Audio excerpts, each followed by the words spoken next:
Sono le 8:35 di martedì 13 gennaio 2026, quando dopo 423 giorni, rinchiuso nel carcere El Rodeo di Caracas, Alberto Trentini, il cooperante veneziano originario del Lido di Venezia, può rimettere finalmente piede sul suolo italiano.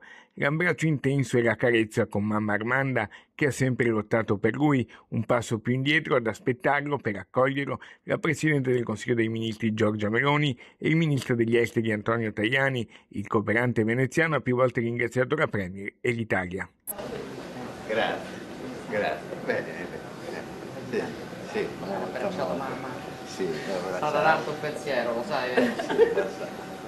Grazie davvero, grazie. Stai scherzando? Grazie. Già poche ore prima, dalla sede dell'ambasciata italiana, con l'ambasciatore italiano a Caracas, il veronese Giovanni Umberto De Vito, che ha sempre seguito il caso, aveva detto: Sono libero e desidero ringraziare il Presidente del Consiglio, il governo italiano, il Ministro degli Esteri italiani, il corpo diplomatico che si è attivato e che ha portato a termine la liberazione mia e di Mario.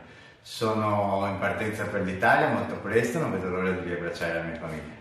Armanda Corus è emozionata e profondamente commossa. Appena arrivata la sera prima del tanto atteso e sognato incontro con il figlio, con la voce rotta dall'emozione aveva confidato: Io ho difficoltà ad esprimermi perché la gioia è immensa per quello, per la notizia di stanotte.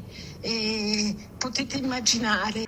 All'uscita dall'aeroporto di Ciampino nessuna dichiarazione però per Alberto Trentini, mentre ha parlato a lungo il suo compagno di cella Mario Burlò. La famiglia Trentini ha preferito invece affidare il suo pensiero in una lettera letta dall'avvocata Alessandra Barberini. Siamo felicissimi, ma la nostra felicità ha un prezzo altissimo. Non si possono cancellare le sofferenze di questi interminabili 423 giorni.